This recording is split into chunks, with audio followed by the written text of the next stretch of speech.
today's special edition of World Insight. A northern Chinese border city coming to grips with the conflict 7 decades ago and the war to resist U.S. aggression and aid Korea, holding the line. People had to fight wars and sacrifice lives to really appreciate the value of peace. A war 70 years ago, the sacrifice of tens of thousands of young lives to safeguard a new People's Republic and resist aggression. Stories retold.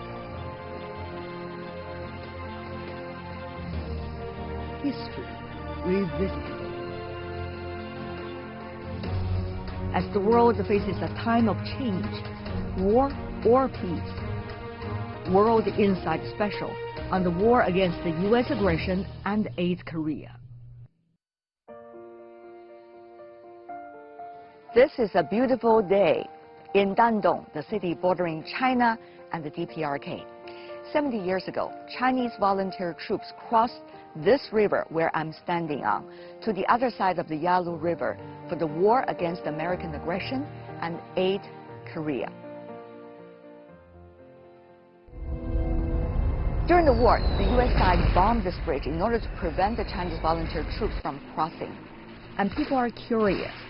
People are interested in the history of Chinese volunteer soldiers who took up arms 4 months after the Korean War broke out in 1950.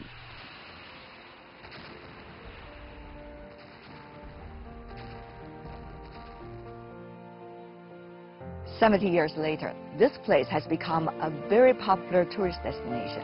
Many from China and even all over the world come over here with the stories of both peace and war in mind."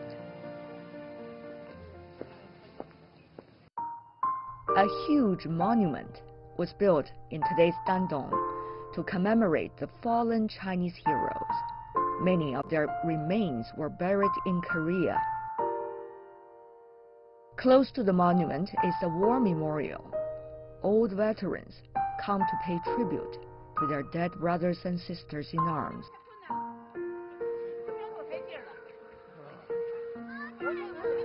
While Chinese from all walks of life also come to visit. I felt heaviness in my heart, especially when I was watching the remains of the subjects collected from the battlefield. I almost burst into tears. My grandfather did fight in the war, and he always said it was too hard. They had no advantage at all with their weapons and equipment, yet they still managed to win. I am so proud of them. I'm taking my baby to have a sense of war and peace.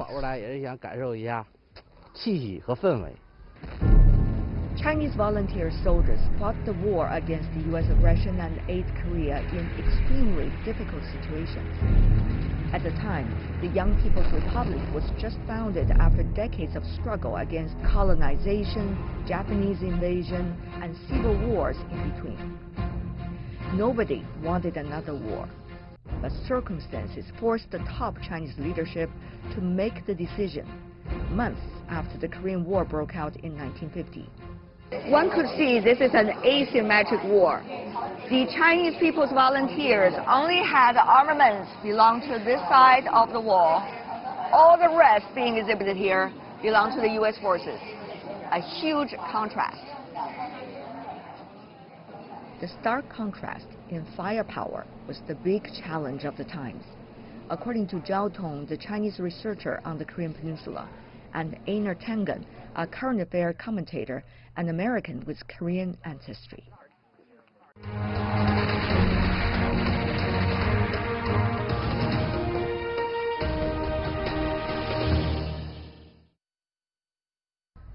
We were earlier together in the exhibition hall.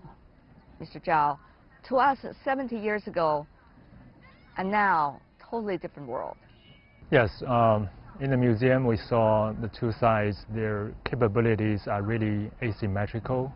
The gap between their armament is so huge that on the Chinese side they have to fill that gap by their flesh and blood.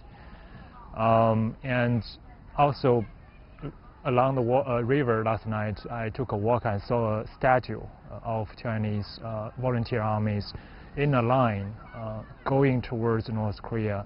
And the farther they go into North Korea, their figures become smaller. That really makes me wonder. These soldiers, they went across river, 3 million of them, and many of them never came back. They never saw the water flowing in the river peacefully again. They never hear the dogs barking in the villages near the river. So a lot of change have happened. Yeah, but of course the development has a lot to do with the foundation paved by peace, isn't it, Mr. Zhao? Yeah, I think sometimes people had to fight wars and sacrifice lives to really appreciate the value of peace. I think that's what this war taught us. But if we look at some of the results so far, you talk about the Korean Peninsula. It is still divided because there's no peace treaty yet. Now, there were only armistice signed by all sides. But now the South Korean side are calling for a peace treaty, but many say it is not possible at this moment. As a scholar studying about the Korean Peninsula, what do you make of the current realities, particularly after looking at what really happened in the war? I think it simply doesn't make sense for the parties to still maintain, from the legal perspective, they are still at war. So that situation doesn't make sense 17 years after the war started and 67 years after the war ended. And at the time of signing the Armistice Treaty, South Korea didn't sign that agreement. So still today, the two Koreas are still at war. And given the sacrifice we have fought, given the long consequences we have all suffered from, I think it makes sense to end this war forever. I think therefore I appreciate the efforts by the current South Korean government to push for a declaration to end the war. It was not a party to the Armistice Treaty, but today South Korea is very active to end the war. The U.S. position is more stubborn. The U.S. wants to use the end of war to get something back from North Korea. It wants to make a quid pro quo. I don't think that we should make exchanges on the issue of war and peace. And ending the war by itself would pave a real ground for future work to build a peace regime in this region. So I support the effort to end the war as early as possible. Of course, this is very tricky. Strategic patience was the Obama administration's thoughts, and there were also a speech given by President Obama when he was in power on the 60th anniversary of the Korean War. And certainly seeking a peace treaty is not necessarily the priority. So Mr. Tangen, sitting here with the war, part of it just right behind us, how much effort do you think we should really have all sides to work on this? I think it's crucial because the added thing that has kind of arisen is this nuclear armaments deal. North Korea has them. They're showcasing them. The danger here is that other nations throughout Asia and Southeast Asia will start being involved in a nuclear arms race. And this is, really the most dangerous thing that could happen. And it's dangerous for China, not only the U.S., but for everybody. The chances multiply when you have multiple nuclear powers that something could go wrong. Already we're seeing skirmishes around the world, increased conflicts in Nagorno-Karabakh and these regions. And it's important to know that, how do you go about and solve those? Now, while I agree with Professor Tong about this, that it should be peace, the question is on a pragmatic basis. North Korea wants to be assured that it will not be subject to an invasion. They want a security umbrella. The question is, who provides that? And then after that, how do the economic terms of bringing North Korea into the rest of the world in terms of prosperity and opportunity, how do you arrange those? The role of China 70 years ago was crucial in order to maintain some degrees of peace on the Korean Peninsula. The Chinese People's Volunteers sacrificed their lives. 70 years later, that problem is facing China once again. Six-party talks, China play a crucial role, but now parties are having their own agendas. So how do you look at the current reality and the current China's role? Yes, China faced greatly in the war, delayed its reunification of the country. Its people, its soldiers shed blood. And today I think China feels it really wants to contribute to the achievement of peaceful resolution of the disagreements. China played a very important role in history, trying to organize three-party talks, four-party talks, and all the way leading to the six-party talks. We were so close to success. We reached the 2005 joint agreement. Every side agreed to give up nuclear weapons and provide security assurance to each other. I think ultimately North Korea didn't feel secure enough. It still feels threatened by the presence of American troops on the Korean Peninsula. So we still need to resolve this fundamental issue of how to make North Korea feel secure. Of course, China can play a role. China can provide political reassurance to North Korea. China can provide economic assistance. I think North Korea understands that the only way to secure its national security in the long run is to have a well-developed economy. It's to have the people have a good living standard. So in that regard, China can be really helpful. But it's important that other countries let China play this role.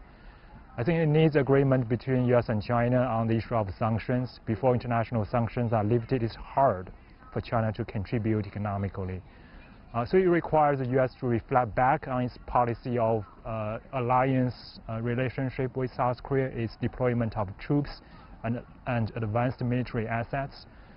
So the major powers still need to do their homework. And after they can reach some basic agreement, then we can then work together with the two Koreas, maybe also Japan and Russia, to reach a joint resolution.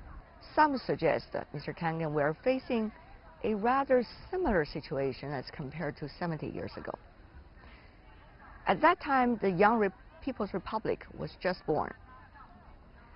And right now, the China at this development stage was new to the rest of the world. At that time, there was issues of Taiwan. There's also peace across Taiwan Straits issue. And now we also have that, seeing the U.S. want to play a hand in, some suggest, muddling the situation. That's a complex question, and I mean it has political as well as economic overtones. The problem with China is its success. China has a different system, and under the U.S. system, no system should be successful except the U.S. type. So it's this kind of existential threat. As China goes forward with a different system every year that it's successful, as opposed to all of these people and publications that say every year this is the year that China doesn't do well, and especially bringing it into sharp focus at this time of a worldwide pandemic. China's economy has opened up. It's going to be the only economy that's in the positive numbers, where the rest of the world is in negative numbers. Now that should say something about China's system, but it's constantly under attack, as I said, because of this kind of existential threat. So unfortunately, that's having political ramifications. You're seeing, the United States taking, under Trump, it was very aggressive, but I don't know that necessarily changes under Biden. There's a sense that China needs to be reined in, that there's something wrong, and that you don't want China's example to spread across the world.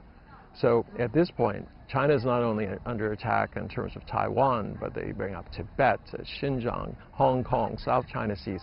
Anything in essence that China does, which China thinks is defensive in nature, is being seen or being portrayed as being offensive by much of the world press. And this is the real difficulty. People aren't willing to talk about what the underlying issues are and start addressing them. They're reacting emotionally, saying, well, China can't be doing this well. China can't develop new technology. They're just not capable. The only thing they can do is copy us. Now, obviously, that isn't true, but coming to that realization, coming to grips with it, is going to take a little bit of time. Of course, some people already suggest that whether there's a danger of military conflict, for example, the issue of Taiwan, for example, in the South China Sea, border between China and India. So when China wants to peacefully develop with its own plan, Mr. Zhao, how should the rest of the world perceive China? And how should also China adjust in order to make sure that others also understand how much China should try? I think China certainly needs to try. I think the key obstacle is there is a deep perception gap between China and other countries. I can tell based on my conversations of Chinese officials, experts, there is no intention to expand Chinese geopolitical influence. China simply aims at achieving, maintaining national territorial integrity. But from other countries' perspective, because China has become militarily more powerful, so even though measures taken by China to achieve national defense, defending its perceived legitimate national interests, those actions could be viewed as China trying to expand. So somehow we need to address that perception gap. And there are crises around China, as Mr. Tangen already mentioned, on the western border in South China Sea.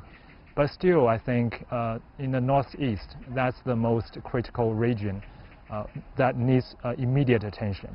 Because on the Korean Peninsula, the time is not on the side of peace. The longer we wait, the situation continues to escalate.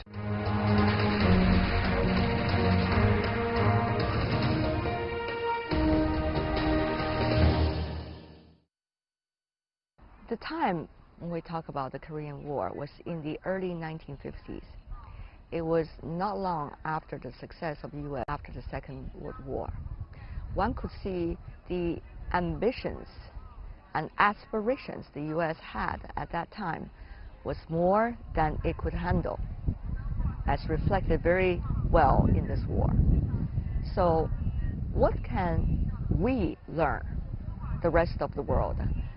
China, for example, a fast developing country, and one that is being perceived by the others as the second largest power in the world. What can we learn from the lessons left by the U.S.? Well, I think there's two parts that you should be looking at. One is the Cold War, which was not successful. There was this idea, everything became extremely ideological. And once it's what you believe versus what I believe, it's almost impossible to reach a middle ground. But then going back to the time of Ronald Reagan, after the wall came down and supposedly America was victorious, the sole superpower, etc., there were no kind of guardrails in terms of what it was that the U.S. was expecting. Before, it was always us versus them, and you defined yourself not so much in your own terms, but in what you weren't. But then when we were the sole superpower, instead of getting a reward for, quote, winning, there was this thing. Everyone brought their problems to us. Why? Because we were the sole superpower. We're the wealthiest, strongest politically, and they had the largest military. So there was, I think, a kind of a general feeling of letdown. I mean, George Bush Jr., he talked about this. He says, well, I'm expecting to get something, as if you can go to other countries and demand some sort of fealty or royalty or something like this. So this is one of the lessons, I think, that is most stark in terms of what happened with the U.S. is, A, don't advertise that you can solve everyone else's problems. I think what China is doing and saying each country has its own path. Does China have that kind of ambition as the U.S. demonstrated, for example, reflected by the Korean War? I think China has ambition to achieve national rejuvenation, but no ambition to dominate the world or any part of the world. I think that's one key lesson we can learn from the war. Because the reason why the war started, the reason why the U.S. decided to send troops to the Korean Peninsula was because of overestimation of threats. Koreans, they just wanted to achieve national reunification. But U.S. interpreted that as the communist bloc trying to expand their influence, spreading the ideology to the rest of the world. So that's one key lesson. I think U.S. and China today need to remember that by better clarifying their strategic intentions. And that requires communication, not only in peace but during in crisis.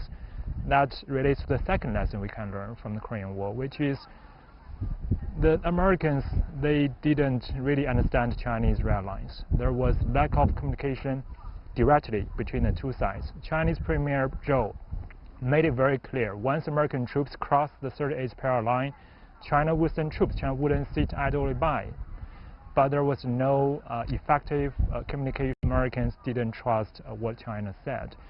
So I think in the future, maybe we should work more towards establishing better crisis communication channels so that they can really make each other understand their own red lines and where they are coming from. That's really useful for diffusing tensions preemptively. One of the things we could compare, at least now, to then, 70 years ago, for example, between China and the United States, China and the two Koreas, are the people-to-people exchanges. Now the layer of these exchanges are extremely deep. People know each other and people like each other on a personal basis. You could see both in history and in the exhibits the propaganda done by all sides, only making the others more of an enemy. But now people know each other. It's going to be a different story, isn't it, Mr. Zhao? I think that's exactly so. The reason we had this problem today is, we isolate North Korea. We cut off all the people-to-people exchanges. But history has proven it is critically important to build trust from bottom up. I have American friends who are nuclear scientists. They represented the environment. They were sent to North Korea in the 1990s to talk with North Korean nuclear scientists. They start to understood that neither side is really evil and bad personality. So that helped. And also at the people-to-people level, there are American tourists, Chinese tourists in North Korea. They always told me they met very friendly North Koreans. They share a lot of commonalities. I think we need to continue that. We need to create an environment to encourage people-to-people exchange rather than shutting them down. It's not just the North Koreans and the U.S. or North Koreans and China, but rather U.S. and China too. I mean, U.S. and China too, Mr. Tangen. You are here, American citizen, working here in China and interacting on a Chinese TV platform. Certainly, this is many cases around you that are exactly like that. Yes, but what you two have been talking about is this idea about trust building, and unfortunately that has taken a kind of a step back, not forward these days, as things become more ideological. I completely agree, but it's not just one-sided. The U.S. needs to learn a lot more about China and understanding, and the communication piece is essential. But it also goes the other way around. North Korea has to open up a little bit. So all sides have to come together on this idea that they're going to build trust towards a better future. Because until you have that trust, there's absolutely no way that you can start building the kind of structure that's going to create long-lasting peace. Every time when we look at history, we always thought, what if it was different? What if it didn't happen? What if all sides took the signals from the other side and understood it well? What if the war did not end with the young lives being sacrificed by all sides? How do you build the trust? I mean, literally it comes down to you cannot have these kind of populist leaders who are spreading all sorts of false and inaccurate things purely for political reasons. All right? You can't have ideologues who insisting that the world is going to end in the next few years because of a biblical prophecy. Right? You have to have sensible, rational people who are willing to talk about the issues and act on them. So now, when we learn the history, we want to know how to avoid the worst-case scenario and catch the best-case scenario, particularly China and the U.S. You're talking about an issue that's, you know, two sides of the same coin, and that's trust building, everything that we've been talking about up to this point. In order how to build that trust, it's going to take, you know, not populists, people who are pushing political agendas for their own purposes. It takes calm, rational people who are looking at what the real issues are. I mean, one of the things that could come out of the worldwide pandemic and the economic crisis that comes out of it is an understanding that we are indeed in the same boat. This is not about, you know, my boat's, if my boat does well, yours will sink. We are in this together. And it takes this realization that there has to be different paths that can be pursued by different nations based on their culture and their own systems towards prosperity. And other countries should not feel that they can or should be involved in trying to make that different. At the end of the day, what is going to be the logic of the world? Some say it's going to be pure national interests only. Others say we do have common ground. Well, it's the difference between realpolitik and aspirational politics. I mean, at one time, America, you know, under President Kennedy said, ask not what your country can do for you, but what you can do for your country. This led to a kind of a belief that America had values that were aspirational. People admired it. Around the world, young people thought that that's something that I should think about, get beyond my own selfish interests. But today, it seems that almost in every country, it seems to be dominated by this desire to get mine. You know, go back to some golden time that never existed, right, where everything was better. Things were not better in the 50s or 60s or 70s or 80s. Yes, there was some economic advancement, but over the last 30 years in the United States, the middle class has not advanced economically. They've been stagnating, and the same is pretty much true in Europe.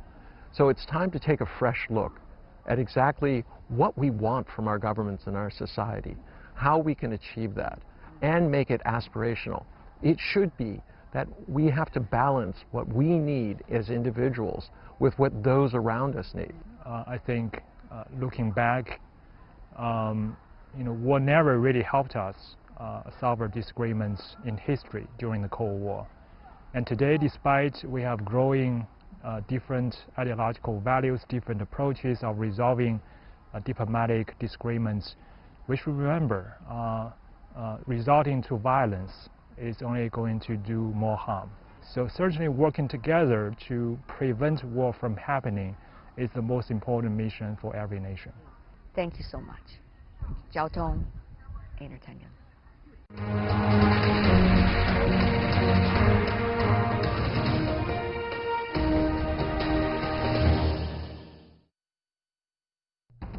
You're watching Holding the Line on World Insight.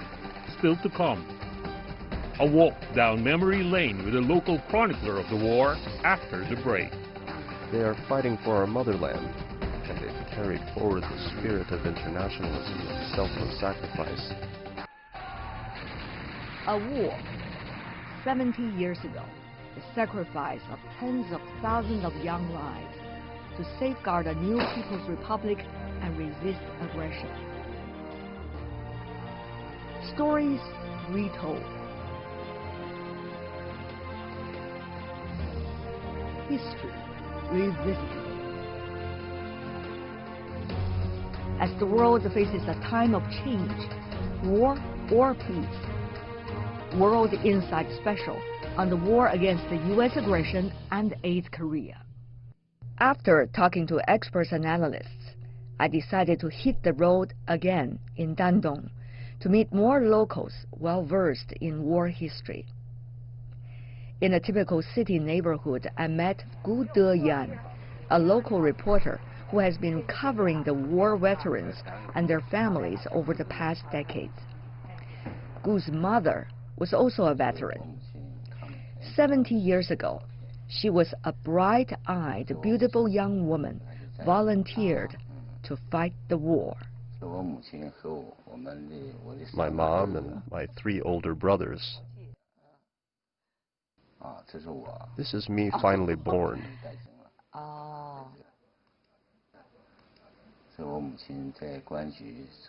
My mom in her 30s. This is a photo of our family. We were all working at that time. My mother was so proud of us. This is my mother in her 80s, saluting to the fallen heroes. Your mom looked pretty at that time. These pictures left me with only admiration and memories. Mom was the reason that you are interested in that piece of history, isn't it?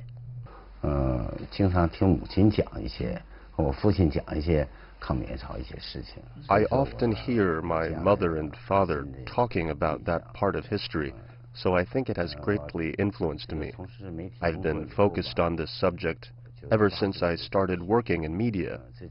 I started interviewing these volunteer army soldiers 5 years ago, and have been doing that for years. Many of them are now deceased, so the images and tapes we made for them are very precious. That's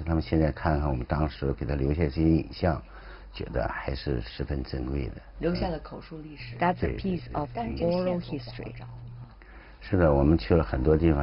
We've been to many places for veteran interviews, like Beijing, Dalian, and Shenyang. There were people who came to me for help. They only knew their father sacrificed his life in the DPRK, but no idea where he was buried. I found this book my mother left me. It reveals where all the martyrs who died during the War of Resistance against the U.S. and North Korea were buried.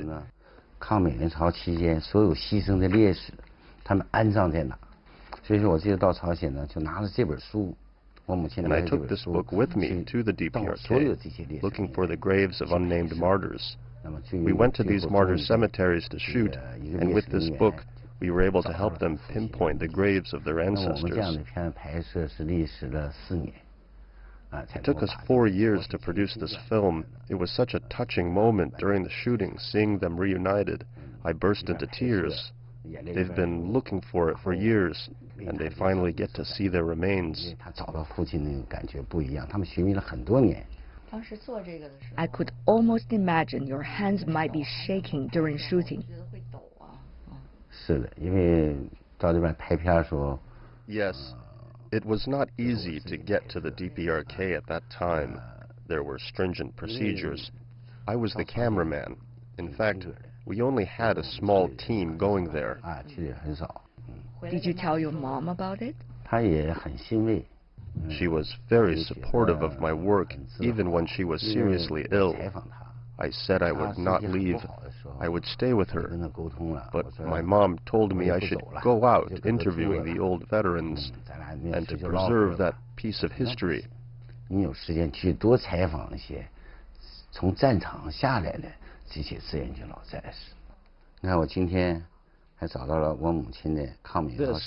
is my mother's badge.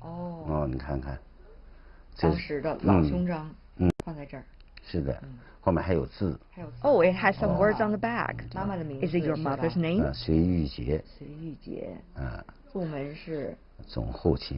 General Logistics Department. 70 years after the war, you are one of the descendants of soldiers in the Chinese Volunteer Army, and you are also a journalist retelling that piece of history.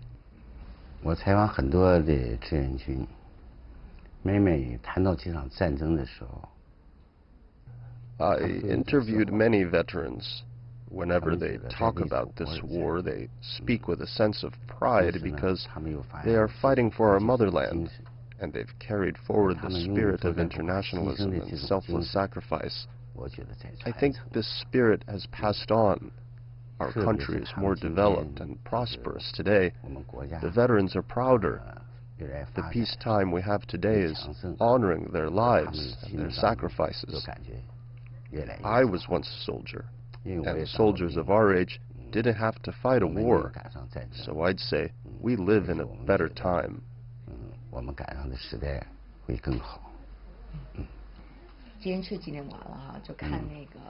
I visited the Memorial Hall. Many of the fallen heroes are very young. 17、18岁稍微岁数大一点的才20、Yes, most were 17 and 18. The oldest were around 24 years old. Most of the martyrs are nameless. 他们朝鲜翻译跟我讲，他说。 And one DPRK translator told me that waves after waves of soldiers were marching to the front, one down, another up. Soldiers at the back didn't even know the names of the ones in front. There are only 2 graves, buried over 100 bodies. 看到那种情景哈，反正我觉得我会。我也是酸酸的，但我看有啥呀？ Yes, I was overwhelmed, realizing that there are remains of martyrs who fight for a country. When we were producing the film, the music theme sings like this. We're like snowflakes up in the sky. How I wish to be back in your arms, but your eyes are showing the helplessness. I'm still drifting away from home. 后来我想，这音乐还是不能再用。 叫我改了，改成朝鲜音乐。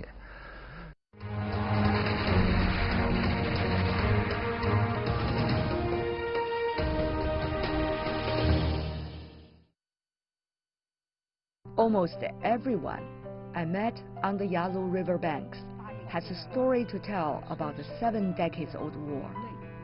History seemed like yesterday for them. This primary school in rural village outside the city is named after Mao Anying, the son of Chairman Mao, who lost his life in Korea in an aerial attack during the war 70 years ago. Mr. Yu is the headmaster of the school. He showed me the small war memorial the school built thanks to donations. There, in the school, I also met many students who are taking it easy before the weekend holiday. It is here, on the playground of this new primary school, I met 2 new friends. Tell me who you are. My name is Sheng Yuting. 我的名字叫做盛玉婷. I'm in grade 6. And you? I'm in grade 5. Wow, both of you speak wonderful English. 这个地方好像有很多有关英雄的故事，是吧？是的，在语文课上，老师会让我们就是分小组来讨论英雄的历史事迹。比如说黄继光的故事，它发生在上甘岭。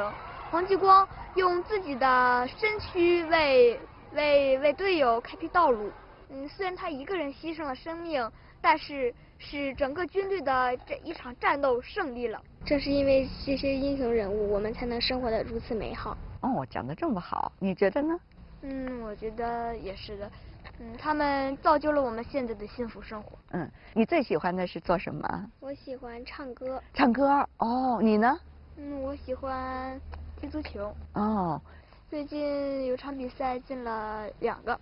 不错，旁边的女同学是不是都给你鼓掌了？是。你会唱歌是吗？是。那你最喜欢唱哪首歌？我最喜欢唱我们的校歌，或者一些关于历史的歌，比如《英雄儿女》电影中的《英雄赞歌》这首歌。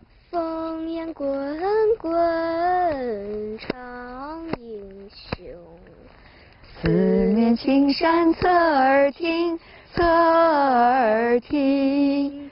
青天响雷敲金鼓，大海扬波作歌声。人民战士旗鼓高，舍生死报国情。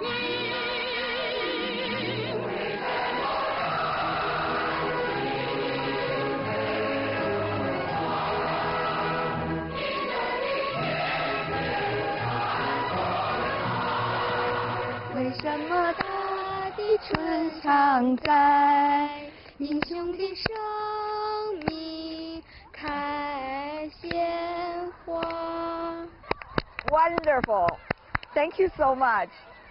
So these are my 2 new friends in Dandong. I'm really proud of them. They say There are only two brave warriors of the world.